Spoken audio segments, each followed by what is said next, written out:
어떤 엄마가 아이를 키우고 있었는데 그 아이의 행동이 조금 특별했습니다. 좀 말을 잘 못했고 또 아이가 하는 행동이 조금 기이하게 보여서 엄마는 굉장히 그것을 긍정적으로 본 것이죠. 근데 그것이 계속 어떤 변화가 나타나거나 행동이 고쳐지지 않고 계속 반복되는 것을 보면서 문제의식을 갖게 된 거죠. 그래서 병원을 찾아갔습니다. 그 병원은 미국에 있는 보스턴의 한 병원인데요. 이 남편이 미국의 외교관으로 그렇게 주재원으로 갔는데 잠깐 미국에 살던 때였습니다. 아이를 자세히 관찰하던 의사가 굉장히 진지한 표정으로 이렇게 아이 엄마한테 말했습니다. 당신의 아이는 다른 아이들과 다릅니다.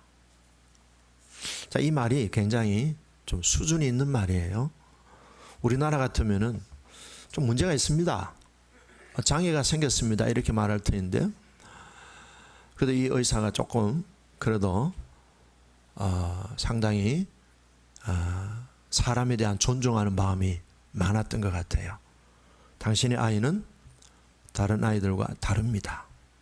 이렇게 했습니다.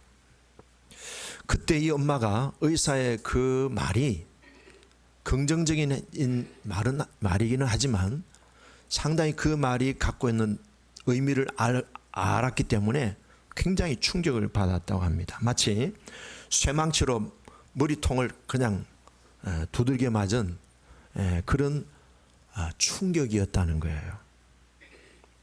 너무 충격을 받은 나머지 그 다음에 의사가 하는 말을 마음에 받아들이지를 못했다는 거예요. 의사가 정밀 진단을 좀 더 해보자 하는데 그 의사의 말을 들을 여유도 없이 불이 나게 아이를 데리고 카시트에 앉히고 자동차를 운전하면서 집으로 왔습니다.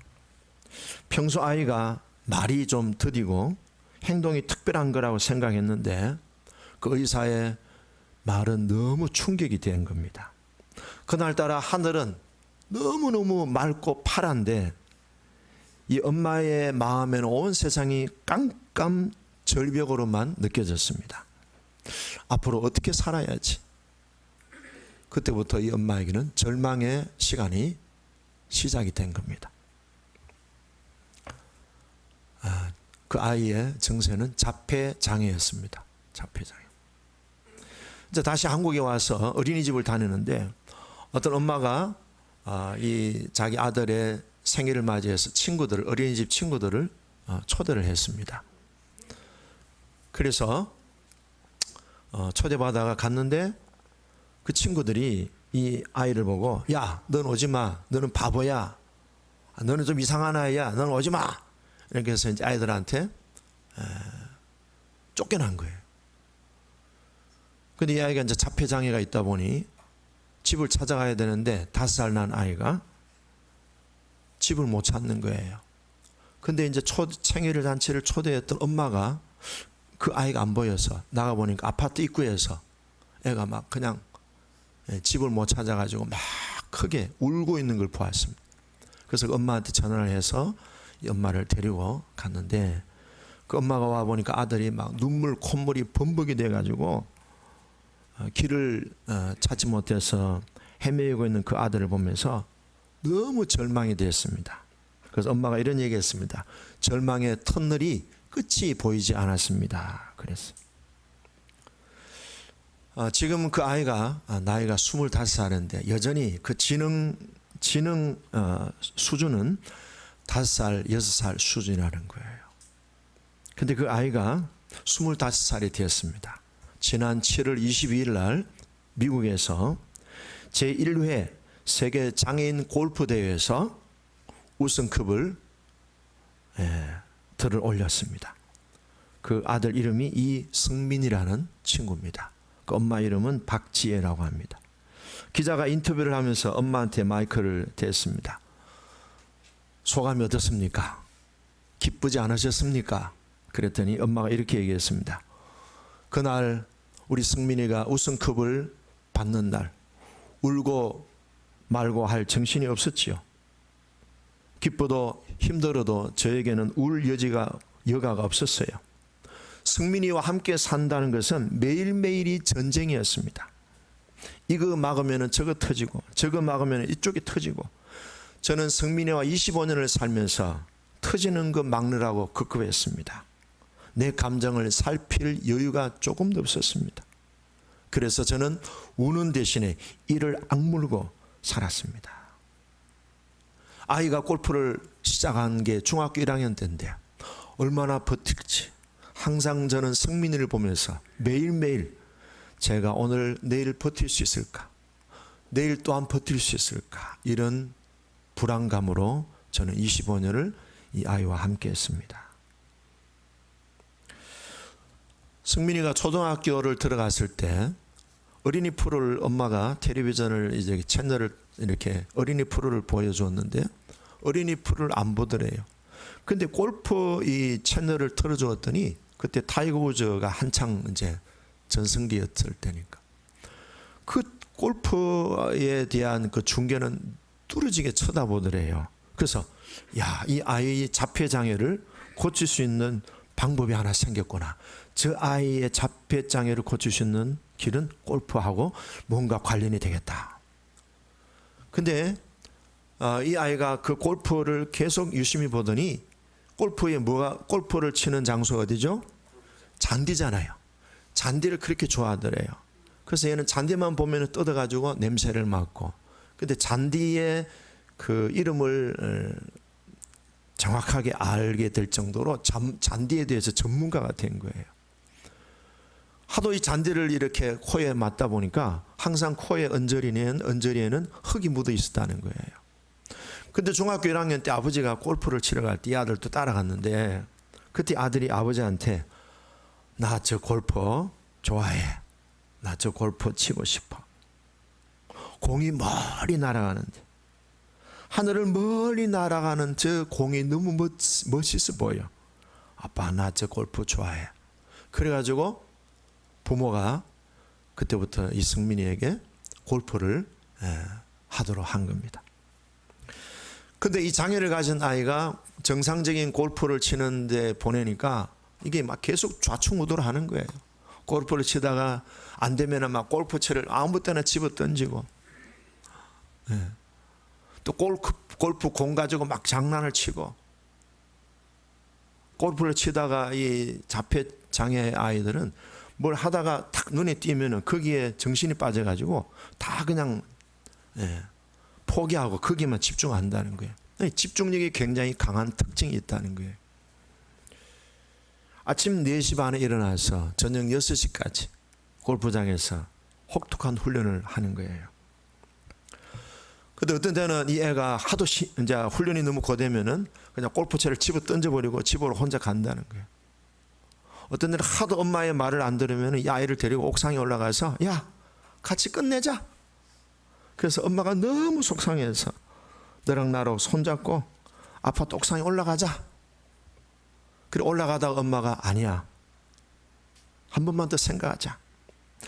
여기가 끝이 아닐지도 모른다는 희망을 가지고 그렇게 하루하루 견뎌온 것이 이 아이가 25살 때 세계 골프대회에서 우승컵을 안게 됐다는 거예요.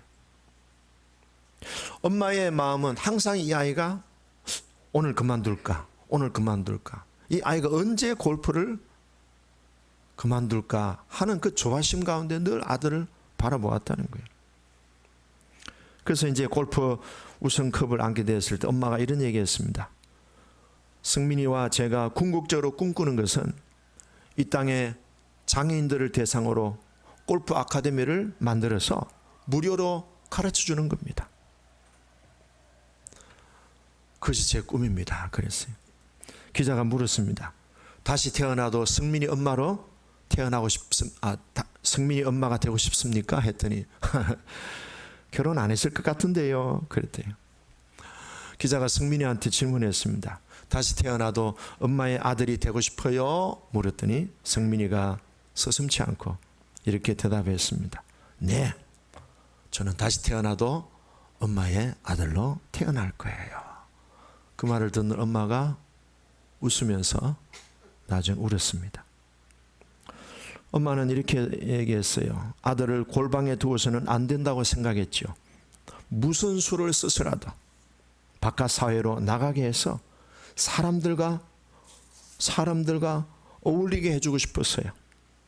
그래서 저는 이 아들을 데리고 골프 연습하는 훈련장으로 사람들을 골프 치는 선수들과 만나게 해주려고 얼굴에 철판을 깔고 살았습니다. 항상 얘가 좌충우돌하기 때문에 사람들에게 죄송합니다, 미안합니다, 죄송합니다, 미안합니다, 항상 미안합니다, 죄송하다는 말이 제 입에서 떨어지지 않았습니다. 엄마의 사명이 뭐냐 그동안에 물었더니 이렇게 대답했습니다. 내가 살아 숨쉬는 동안 이 아들을 골방에서 나와 바깥 세상에서 살아가게 하는 것이 저의 엄마의 사명이었습니다. 아들한테 우선 소감이 뭐냐 물었더니 아들이 이렇게 대답했습니다. 저를 어두움 속에서 밝은 세상으로 꺼내주신 부모님에게 특별한 고마움을 전합니다. 자, 이 장애 아들과 그리고 엄마가 서로 합작해서 만든 작품이 25살 때 세계 장애인 골프 대회 우승컵을 안게 된 겁니다. 저는 이 내용을 보면서 참 엄마와 이 아들이 끝까지 그 어떤 한계, 장애물을 그 지치고 포기하고 싶었던 그 순간순간을 버텼던 것이 이런 열매를 가져오지 않았을까. 잘 버티시길 바랍니다. 이번 한 주간도 잘 버티셨는데 또 오는 한 주간도 잘 버티시길 주의 이름으로 축복합니다. 템플 그랜딘이라고 하는 분이 있습니다. 이분은 미국의 유명한 동물 행동 학자입니다. 그런데 이분은 2살 때 이분도 역시 자폐 장애로 판정을 받았습니다. 근데 어머니가 지극한 헌신, 그리고 이 그랜딘이라고 하는 학생을 참 긍정적인 그런 소망을 갖게 해준 고등학교 선생님의 노력이 합쳐서 이 자폐 장애인이 대학을 들어가게 되었습니다. 그런데 이 자폐 장애이였던 이 템플 그랜딘은 자기가 갖고 있는 특유한 어떤 그런 특기가 있었습니다. 흉내를 잘 냅니다. 그리고 짐승들하고는 늘 이렇게 잘 어울렸습니다. 그래서 나중에는 대학을 지나가는데 동물 행동을 연구하는 그런 학자가 돼서 소나 돼지같이 가축을 키울 때 그것들 동물 짐승들과 교감하는 그런 게 뛰어났습니다. 그래서 짐승들과 교감하다 보니까 도축장이 눈에 띄었는데 그 도축장이 너무 잔인하게 시설이 만들어졌다는 거예요. 그래서 도축을 할 때 짐승들 입장에서 편안하게 도축을 할 수 있도록 시설의 시스템을 바꾸는 일을 했는데 이분이 미국에 있는 모든 도축장의 그 도축 시설의 그 시스템이 짐승의 입장에서 설계가 되도록 변경시키는데 큰 공헌을 한 동물 행동학자로서 명성을 이렇게 날렸다는 거예요. 그런데 이분을 고등학교 때 지도했던 선생님이 이런 얘기했습니다. 장애란 다른 거죠. 부족한 게 아닙니다. 그랬어요. 혹시 우리 가정에 우리의 가까운 지인들 가운데 장애가 있다면은 다른 거지 부족한 게 아니라는 겁니다. 저는 이것이 하나님의 관점으로 보는 시각이라고 보여집니다. 자, 여러분, 제가 골프 선수였던 이승민이라고 하는 청년을 얘기했는데요. 사실은 우리가 다 외적인 장애가 없을지라도 우리 안에 내면의 장애도 다 있어요. 우리 인간은 그 누구도 완벽한 존재는 없어요. 이렇게 말씀드리는 제 자신도 장애가 있었어요. 내 안에 상처라고 하는 어떤 건강하게 보지 못하고 하나님의 눈으로 제대로 모든 것을 해석하지 못하고 삐딱하게 부정적으로 어둡게 그리고 인간적인 어떤 그런 내 어떤 경험을 통해서 제대로 보지 못하는 그런 장애가 내 안에도 있더라는 거예요. 오늘 성경에 나오는 예레미야도 굉장히 내면의 장애를 가진 그런 청년이었습니다. 요새 말로 하면은 16, 17살짜리 청년입니다. 청소년입니다. 근데 이 사람도 굉장히 내면의 장애가 깊이 그렇게 간직하고 있던 청년이었습니다. 쉽게 말하면 우리말로 하면은 상처가 많은 사람이에요. 건강한 가정 환경에서 성장하지 못했습니다. 첫째는요, 이 예레미야는요, 그 집안이 저주받은 집안 출신입니다. 예레미야의 조상을 거슬러 올라가면 어디까지 올라가는가 하면요, 사무엘상 2장에 있는 엘리 제사장의 집안까지 올라갈 수 있습니다. 예레미야의 먼 할아버지가 엘리 제사장입니다. 여러분, 엘리 제사장 잘 아시죠? 이 집안이 하나님에 의해서 저주받은 집안이 됐어요. 처음보다 일찍 죽는 거예요. 나이가 들어서 편안하게 살 장수의 복을 상실한 집안입니다. 그런데 이 집안이 오랜 세월을 살다가 아비아달이라고 한 제사장이 그래도 이 저주받은 집안에서 조금 꽃을 피웠는데, 이 아비아달 제사장이 막판에 실수를 했어요.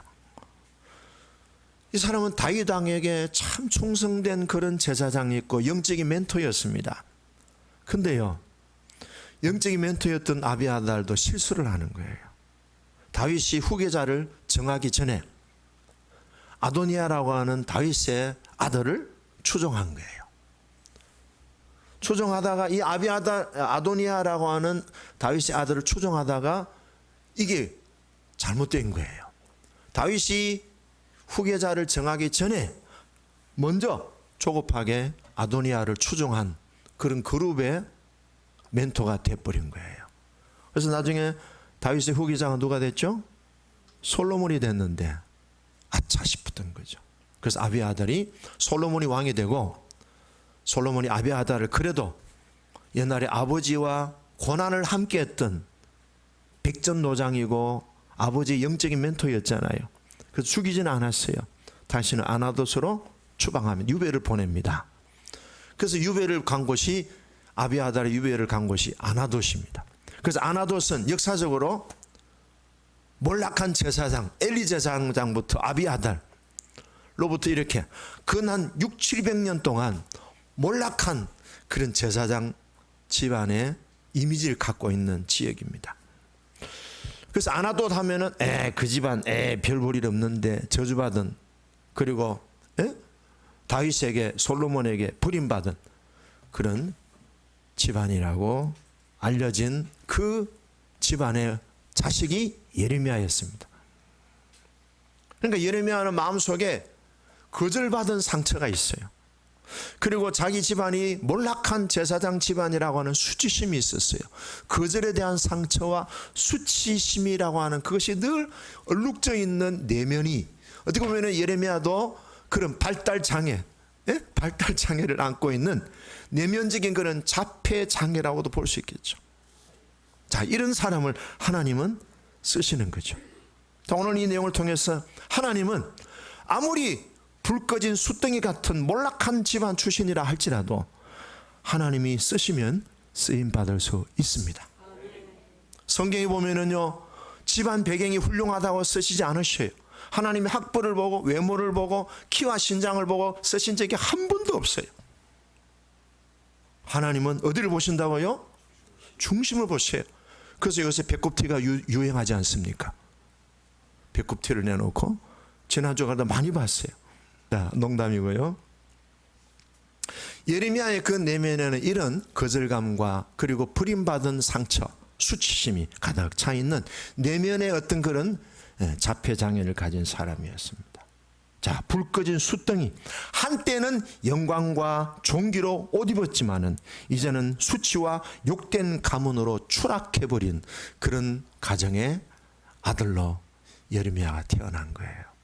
자, 여러분, 몰락한 이 집안에 남들에게 비난을 받고 손가락질 받고 정말로 남들에게 떳떳하게 내가 어느 지역에 사는 누구라고 얘기할 수 없을 정도로 수치심에 사로잡혀 정말로 참으로 모욕적인 그런 집안에서 우리가 태어났다고 한다면 어떻게 살아야 할까요? 머리가 때리 그냥 막 살아야 되겠습니까? 나는 뭐 남들이 그렇게 보는 사람이니까 나 되는 대로 살자.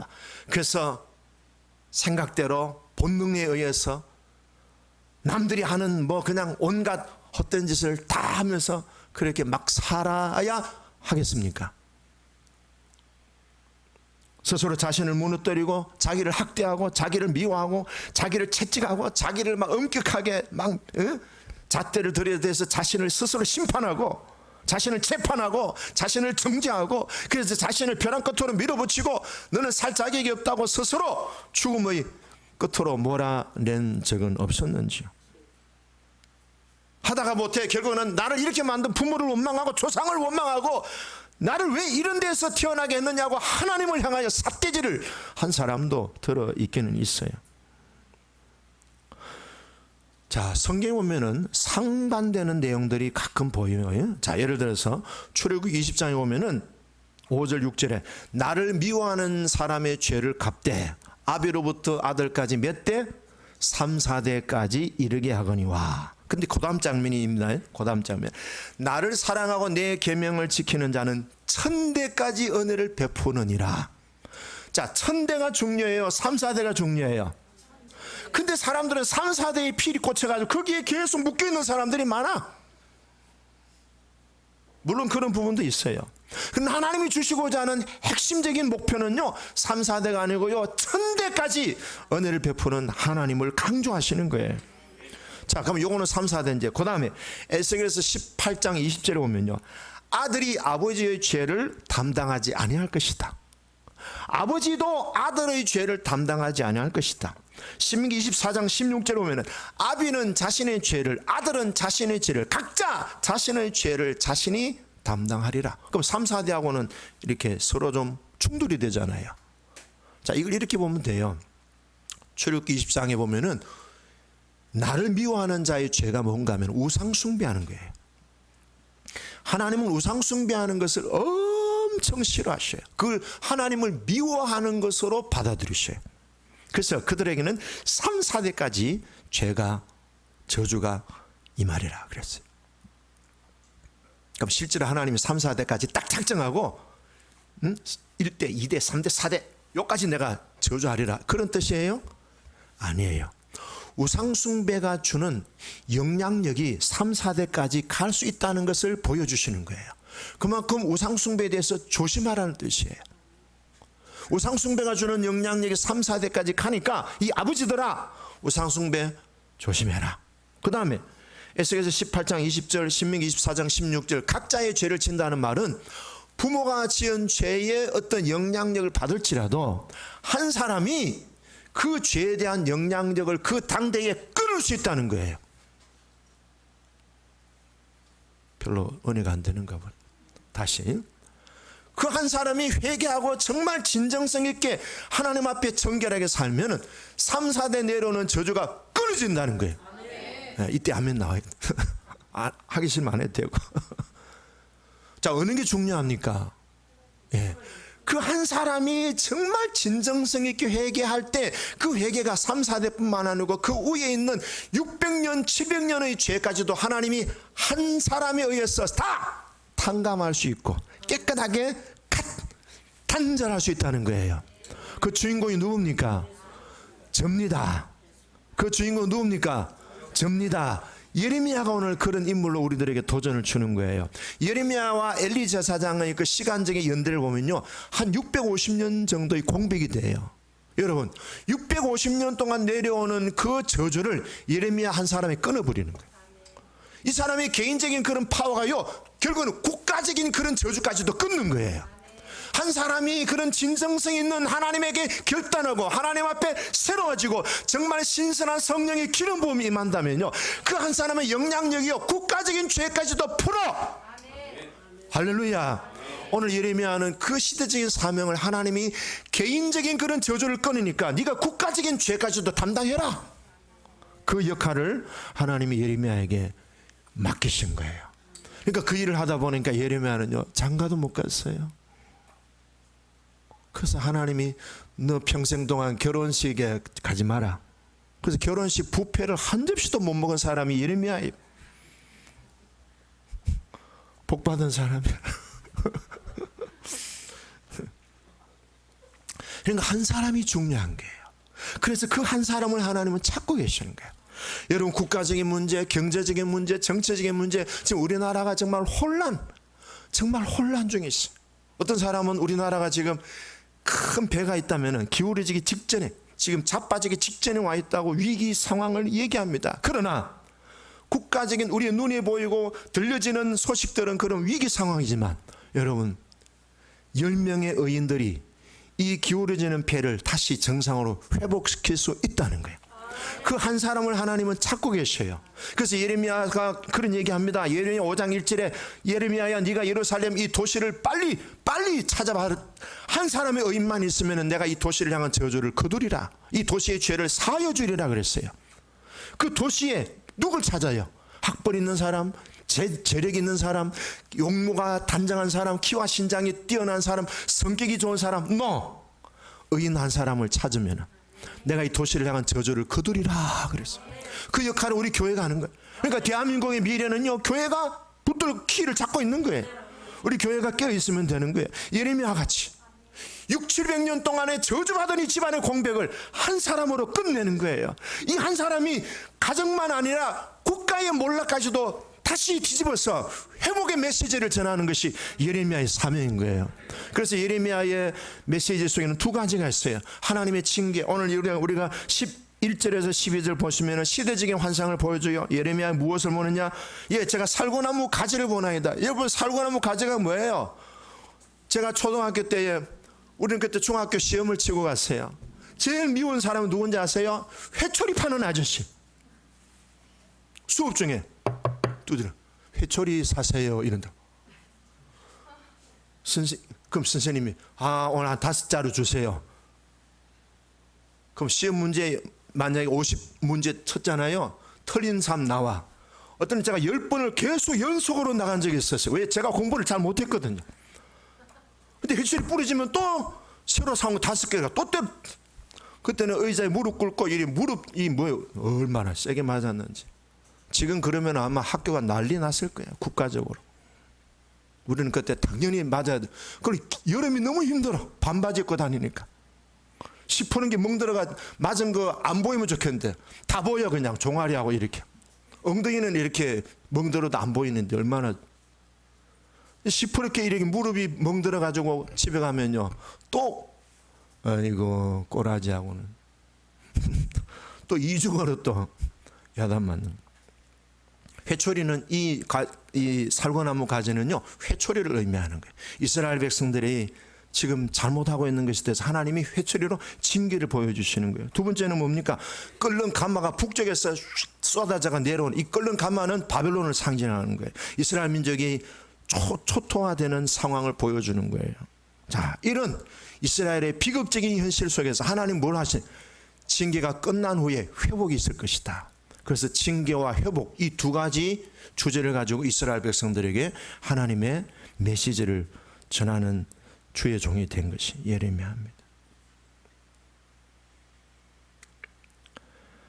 저주받고 배척받고 왕따당한 이 집안에서 그냥 마음대로 살도록 하지 않고요, 예레미야는요, 하나님을 사랑하고 계명을 잘 지켜서 자신의 경건을 유지한 이 예레미야를 하나님은 풍전등화와 같은 유대 민족의 그런 위기 속에서 이 한 사람을 들어 쓰시는 거예요.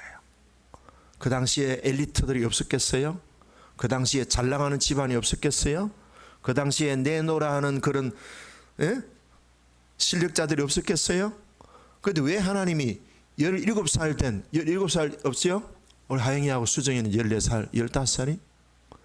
바로 2살 연상 오빠야, 오빠. 17살 된 예레미야를 하나님이 불러 쓰신 이유가 뭐예요? 어른들은 전부 다 뭐예요? 때 묻은 거예요. 오염된 거예요. 어쩌면 저 같은 목회자도, 영적 멘토들이 다 오염됐어. 신선한 기름 부음이 항상 머물러 떠나지 않았던 그 예레미야를 하나님이 결국에는요, 이 17살 예레미야가 왕을 상대하는 거예요. 에? 17살짜리 수정이가 청와대 가서 왕을 상대하는 거예요. 회개하시오. 당신 정치 그렇게 하면 죽어. 하나님 지금 살구나무 가지를 들고 북방에 지금 가마솥에 지금 썰어뜨려 직지는 당신 정신 안 차리면 나라 망해. 그 다음에 그 당시에 정경총회장들이 있어요. 신학교를 3, 40년 먼저 졸업한 선배들이 있어요. 이 사람은 이제 신대원 들어간 1학년이야. 총회장을 향하여 하나님 말씀을 전하는 거예요. 그 다음에 그 당시에 내노라는 엘리트들을 향하여 예레미야가 촌철살인과 같은 메시지를 가지고 그들에게 하나님의 말씀을 전하는 거예요. 야, 이거 엄청난 일 아닙니까? 자, 그 일을 하나님은 예레미야에게 맡겼어요. 자, 4절 읽어볼까요? 여호와의 말씀이 내게 임하니라 이르시되, 예레미야에게 주님이 개인적으로 임하신 것 같이 우리 각자에게도 주님이 임재하셔요. 잠을 주무시기 전에 여러분들이 때로는 너무 기가 막힌 현실에서 한숨 쉴 때에, 때로는 너무 고독하고 외로울 때, 상처로 인해서 쓰라린 마음을 가지고 절망의 길을 한 걸음 한 걸음 걸어가는 그 순간에서도 하나님은 우리를 주목하고 계시면서 말씀하셔요. 자, 5절 같이 읽어볼까요? 이 9절은 지난주의 메시지하고 연관됩니다. 5절 시작. 내가 너를 모태에서 짓기 전에 너를 알았고 네가 배에서 나오기 전에 너를 성별하였고 너를 여러 나라의 선지자로 세웠노라. 자, 분명한 하나님이 나를 지으신 뿌리를, 근원을 보여주고 있어요. 엄마 뱃속에서 내가 만들어지기 전에 하나님이 나를 먼저 아셨다니. 내 이름까지도 먼저 아시는, 내가 태어나기도 전에 주님은 나를 아셨다 이 말. 그리고 엄마의 배는 뭐예요? 하나님이 나를 만드신 창조의 교실이에요. 창조의 산실. 그 엄마에게 너무 영향받지 마시고 아버지한테 너무 영향받지 마시고 하나님이 내 생명의 근원이시고 뿌리시라는 사실을, 근원적인 내 존재의 뿌리를 아셔서 하나님께 안테나를 세울 수 있는 우리가 되기를 바라요. 그러면 아버지 상처, 엄마 상처, 태아기 상처까지도 돌파할 수 있어요. 부모나 조상의 불행 저주에 매이지 않는 존재로 하나님이 예레미야를 말씀하신 거예요. 저주받은 엘리자 사장, 저주받은 아비아달의 그런 출신이 아니다 이 말이야. 너는 내가 만들었다. 따라합시다. 너는 내가 만들었다. 너는 내가 네 생명의 뿌리는, 원뿌리는 나다. 대한민국이 아니고 조씨, 이씨, 김씨, 최씨 이 집안이 아니고 너의 원뿌리는 하시다. 하시가 뭐예요? 그렇죠, 하나님 하시. 그래서 시편 139편에서 너무너무 두려울 정도로 내 자신을 보니까 신기하다. 삭개오가 어땠습니까? 하나님이 삭개오를 이 돈쟁아, 이 사기꾼아, 이 매국노야, 이 문제아야, 이 병신 축구 쪼다야 안 그랬어요. 삭개오야 이름 부르셨어. 존중받을 존재, 수용받을 존재. 삭개오가 세리가 돼서 남들의 재산을 이중 삼정으로 장부를 만들어 가지고 그렇게 약탈하고 로마 정부에 빌붙어 가지고 삥땅하는 그런 돈에 대해서, 아주 명예에 대해서 아주 민감한 사람이었지만 주님은 그렇게 비판하지 않았습니다. 있는 그대로 받아들이셨어요. 그럼 뭐라 하죠? 너는 소망 충만한 존재야. 따라합시다. 너는 소망뿐이야. 네 이름은 삭개오야. 삭개오. 네 이름대로 살아라. 삭개오라는 뜻이 정의라는 뜻이야. 정의, 질서 뭐 이런 뜻이야. 자, 예레미야에게 주님 말씀하셨어요. 내가 너를 열방의 선지자로 세웠다니까 예레미야가 이제 대답을 합니다. 6절 읽어봅시다. 시작. 내가 이르되, 6절 시작. 내가 이르되 슬프도소이다. 주 여호와여 보소서. 나는 아이라. 말할 줄을 알지 못하나이다. 자, 요거는요 원천적으로 하나님의 부르심에 대해서 딱 차단하는 거예요. 첫 번째 뭐예요? 나는 애다. 아직 나이가, 내 아직 군대도 안 갔다 왔는데 지금 나를 왕한테 가라고 그러고 뭐, 아이고 어림도 없습니다. 나는 애입니다. 아직도 친구들하고 CGV 영화 갈 나이고, 아직도 나는 뭐 놀러도 가고 카페 가서 친구들하고 차 한잔하고 그리고 독서도 하고 낄낄 깔깔하면서 나도 놀러 다니고 이런 때인데 나는 애인데 뭘 나한테 그런 국가적인 역사적인 일을 시키십니까? 어림도 없습니다. 두 번째, 나는 특별히 하나님의 스피커, 대변자 역할을 못합니다. 왜? 나는 말주변이 없습니다. 그러니까 뭐예요? 하나님이 부르심에 대해서 원천적으로 거절하는 거예요. 자, 거절당한 경험이 있는 사람들이 거절을 잘해요. 경험이 있으니까. 그런데 이에 대해서 하나님 뭐라 하셔요? 아, 그래, 그러면 그만두자. 니하고 오늘 만난 거 없는 걸로 하자. 그랬어요? 아니에요. 하나님은 나를 포기하지 않으셔요. 하나님이 처방을 주셨어요. 대책을 만들어 놓으셨어요. 뭐라고 하셨어요? 자, 읽어봅시다. 7절 시작. 여호와께서 내게 이르시되 너는 아이라 말하지 말고 내가 너를 누구에게 보내든지 너는 가며 내가 너에게 무엇을 명령하든지 너는 말할지니라. 자, 뭐라 하셨죠? 9절 시작. 여호와께서 그의 손을 내밀어 내 입에 대시며 여호와께서 내게 이르시되 보라 내가 내 말을 됐죠? 그럼 어떻게 하라고요? 입만 열어라 이 말이야. 내 말을 네한테 다 줬다 이 말. 네가 무슨 말을 할지 빨간색이다 노란색이다 네가 뭐 그 사람한테 무슨 말을 할지 다 네 입에 주었다. 네 입만 벌려. 입만 벌려. 그냥 스피커 노릇만 해. 너는 스피커야. 내가 말은 다 너한테 넣어서 네가 스피커로 네 입을 쓴다. 그 다음 뭐예요? 나는 어린애다. 나는 너무 어른들 상대하기 버겁다 하니까 뭐라 합니까? 8절에 너는 그들 때문에 두려워하지 말라.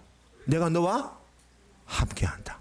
주님이 주신 대책은 딱 한 가지예요. 돈도 많이 주시고 뭐 학벌을 박사학위를 주고 아니면 무슨 머리가 뛰어나게 해주시든지 아니면 팍 하면은 막 시체가 벌떡벌떡 일어나고 병자들이 낫는 능력 주신 게 아니야. 그냥 내가 너와 함께한다. 이것밖에 없어. 하나님 우리에게 주시는 약속도 그거예요. 두려워 말라. 내가 너와 함께한다. 내가 너와 함께한다는 이것이 모든 우리의 자원이에요. 우리의 무기예요. 우리의 에너지예요. 충전 안 해도 돼. 그냥 하나님이 모든 것이 되셔. 내가 너와 함께한다는 이 자체만이 뭐예요? 우리에게 주신 하나님의 유일한 대책이에요. 자, 어떻게 보면은 이 예레미야는 열등감이 참 많은 사람이 우리 지금 보면 나오잖아. 나이도 어리고 말도 못합니다. 자기 못하는 것만 얘기해. 열등감이 많은 사람 특징이 뭔지 아세요? 자신의 험만 찾아. 못하는 것만 자꾸 찾아내 그냥. 그 다음 뭐야? 매사에 뭡니까? 매사를 삐딱하게 보는 눈이 있어요. 매사를 부정적으로 봐요. 세 번째는 뭐예요? 항상 잘못된 것을 보고 비난하고 자기를 정죄하고 자기의 잘못된 것을 비판하는 그런 안목이 강해요. 이 열등감. 오늘 예레미야도 좀 그런 성향을 보여주고 있어요. 자, 주님이 대책이 뭡니까? 내 말을 네 입에 두었까 내가 너와 함께한다 그랬어요. 자, 여러분 이것을 우리는 항상 의식해야 됩니다. 할렐루야. 나의 등 뒤에서 나를 도우시는 주, 나의 인생길에서 지치고 고나여 매일처럼 주저앉고 싶을 때 나를 밀어주시네. 일어나 그 새 힘을 내가 새 힘을 주리니 일어나 너 걸어라 내 너를 도우리. 포기하고 싶을 때 승민이 엄마가 아이고 막 그만두자 이렇게 생각도 많이 들었고 승민이도 골프 그만두려고 너무 힘드니까 어떤 때는 둘 옥상에 가자. 예, 버텼더니 25세에 세계 최고의 장애인 골프 우승컵을 얻은 거예요. 인생의 우리의 과정들 보면요, 정말 쓰러지고 넘어지고 포기할 수밖에 없는 상황들이 있을지라도요, 예수님처럼 믿음의 주여 우리를 온전케 하신 예수님을 인내하면서 한 걸음 한 걸음 가는 거예요. 그때 주님은 우리 등 뒤에서 보여주셔요. 자, 정리합니다. 사람이라는 환경, 집안이라는 환경, 국가라고 하는 환경에 기준을 두지 말고 하나님께 기준을 두세요. 이스라엘 국가가 몰락하는 그 상황에 하나님은 몰락한 제사장 집안에 예레미야를 들으신 거예요. 600년, 700년이라는 이 저주받은 집안에 정말 꺼지고도 한참 꺼진 숫덩이를 하나님이 다시 뭐예요? 국가의 횃불로 들어주시는 거예요. 하나님이 우리와 함께 하시면 내가 볼 때는 내가 정말 별 볼 일 없이 보이지만요, 하나님이 들으시면은 한 가정의 몰락한 숫덩이에 불과할지라도 국가를 희망 주는, 국가에 희망을 주는, 세계에 희망을 줄 수 있는 그런 우승컵을 주실 수도 있고요. 예, 국가적인 횃불로 우리를 불타게 할 수도 있습니다. 그래서 목표 달성을 위해서 우리가 꼭 넘어야 할 장벽이 뭔가 하면요, 포기하지 않는 거예요. 예, 인내하고 가는 거예요. 하나님이 내 말을 네 입에 두었다면은 속으로는 안 믿어질지라도 아멘 하고 가셔요. 고비가 있어요. 누가 고비가 없겠어요? 다 있어요. 그 고비들을 나의 등 뒤에서 나를 밀어주시는 주님을 의식하면서, 예, 힘을 내시고, 예, 지금 그 횃불을 타오르게 하는 과정에 있음을 아시고, 이번 한 주간도 믿음의 경주에서 멋지게 잘 달려가시길 주의 이름으로 축복합니다. 기도하겠습니다.